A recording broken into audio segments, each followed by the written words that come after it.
What's up, KBA squad? In today's Idol Mafia video, I want to talk about the best capos to focus and develop on to help you progress through city level ranks fast and efficiently. Not long ago, I was kind of stuck around rank 30 as my capo development wasn't necessarily there, and I was kind of favoring capos that I liked the look of, but not in a way that allowed me to breeze through cities comfortably, which you may find frustrating or just not match activity when you're playing Idol Mafia. So to help combat that, this video is for you to give you an idea, if you are new in Idol Mafia, which capos to focus on so you're not wasting your time on those that may help you in the beginning but are going to be a bit more limited later on, and also for those who are already in their journey, give you a bit more food for thought of how you might want to focus your capos going forward. So first up, why do you want to focus on capo development? Over time, when you're playing certain events and completing city missions that you see above here, you're going to get rewards that are going to give you capo shards and copies.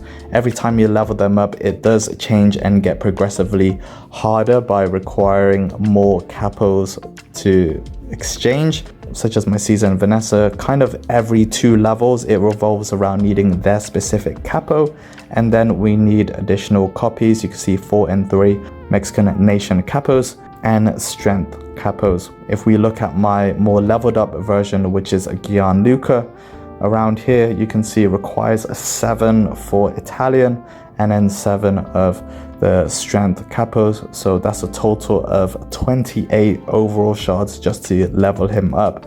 So if you are just spraying and praying your capos as you are gaining them, exchanging, then you're going to find progress much slower. Now, there's no real secret on which capos you should focus on. It's really just understanding what they are doing, the traits and the nations, and of course their skills. Let's use Gianluca as an example for a moment. On attributes, you can see manage target, and it has a gun icon, which is strength. Godfather, it gives you a business icon. And for tentacles, the mythical capo, you can see it has a tech icon.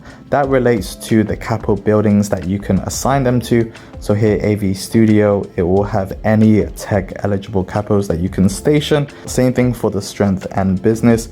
And where you see their skills sort of pop up with the blue icon, it means they are the best suited capo that you can place on that building, such as Gianluca, and then further down, Eugenio Rodriguez. Doesn't always necessarily mean you should be placing them. It also depends on how highly leveled they are. So my Dojima is still going to provide more income than my Eugenio, just because he is twice the level of Rodriguez, even if his skills are better suited to that. You can see here it will increase the income but also reduce the cost by 10 times, whereas any of Dojima's skills will not apply to it. But if you have a higher leveled version isn't suited, they can still generally produce much more income. Of course, you want to station the one that is suited and the best developed. So with that in mind, which capos should you be focused on? You need to focus on the capos that you can station on any building for their trait. And there's probably a total of 6 now with the addition of Femme Fatale, who recently made a total of 55 capos. For tech, which are these ones, it's going to be mythical capo tentacles, and we can see that because if you click on the first skill, it says when you manage the tech type of businesses. So that is any general tech building, you can apply him on there. The second tech capo you want to focus on is Ava Sato. Again, if we click the first, it will say you can manage the tech type of business.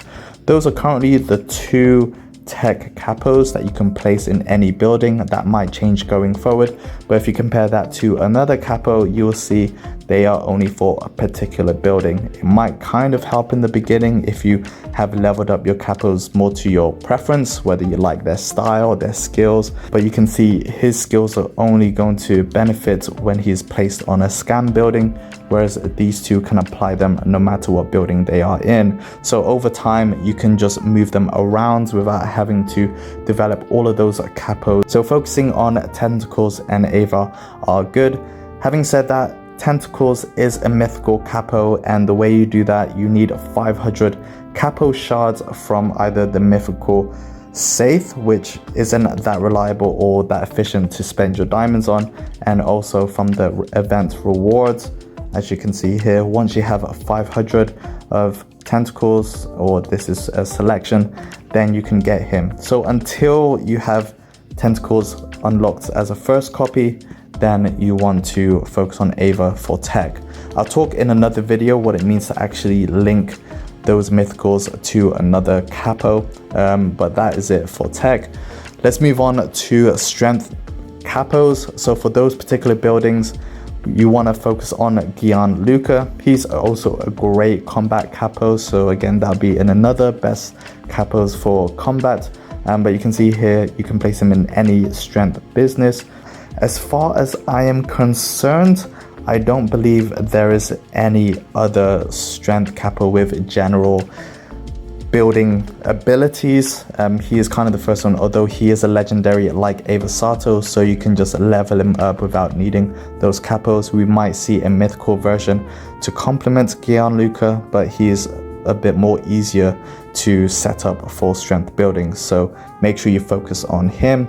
And I guess that means there's a total of 5 general best capos for city development. The next 2 we're going to focus on is business. So another mythical being the Godfather. If you have him, he is a general. They generally will start at level 500, and then you can max them either by developing them. You need capo shards 500 again, and that increases. So it's going to take a bit more time to level them up, but linking does help with increasing their levels and also income generation.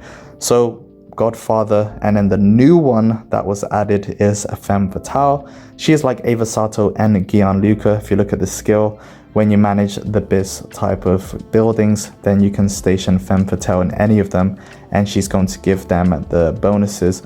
Femme Fatale was kind of a recent addition to Capos, which is why she's not as developed. But if you are just starting your Idol Mafia journey, then you'll be able to, if you just focus on those, which are going to help not only in city, but also pretty good with combat too, then you can get those much more leveled up. So those are the 5 capos you should focus on to progress very quickly. But it doesn't stop there. So if you do have those capos and you're focusing your development on them, you might still hit some stumbling blocks, and that is where the second part of enhancing those particular capos come in, so that you can increase not only their combat skills, but their business skills too. So just to touch on that, we have the business talent set, and you can switch between that and combat. This is definitely something where you want to focus those mutant DNA on, and hopefully you can get some legendary quality. They have epic and rare, but those are going to provide additional boosts. What does it mean? Well, you have to roll, and it takes 100 per, but if you roll it, then you can get a new talent, and that can award you, say in the legendaries, income, skill damage, which are more combat focused, but you also have production cost, upgrade cost, and so forth. And you see I was pretty lucky with my Gianluca, where I've got a ton of income, production, and those are legendary, so times 20, which means even for his particular level, he's producing 20 times more income than just Gianluca without those, which is huge. Add to that some production time and upgrade cost, then that's going to help. So if you focus those DNA across the 5 capos, they are going to help improve. So I hope you found that useful. That's a little bit about these capos for development. Make sure you stay tuned for my next capo video, where we talk about the best capos for combat. And there's a lot more nuances and complications with that, just because it's more around formations rather than individuals. But we can kind of have a slower pace to talk through those capos skills in detail, who might complement well with them, and what kind of combos you might see them being played with other players in Idol Mafia. But I hope you found that useful. Just wanted to keep it quick, short, efficient, and informative. Thanks a lot, KBA squad. Make sure you subscribe to my gaming channel here at Phoenix Plays, and also visit my Idle Mafia playlist where you can delve more into the different guides, gameplay, and tutorials. And do make sure you hit that thumbs up button to support my channel and to see more Idle Mafia videos like this in the future. I'll see you in the next one, but until then, keep being awesome. Peace.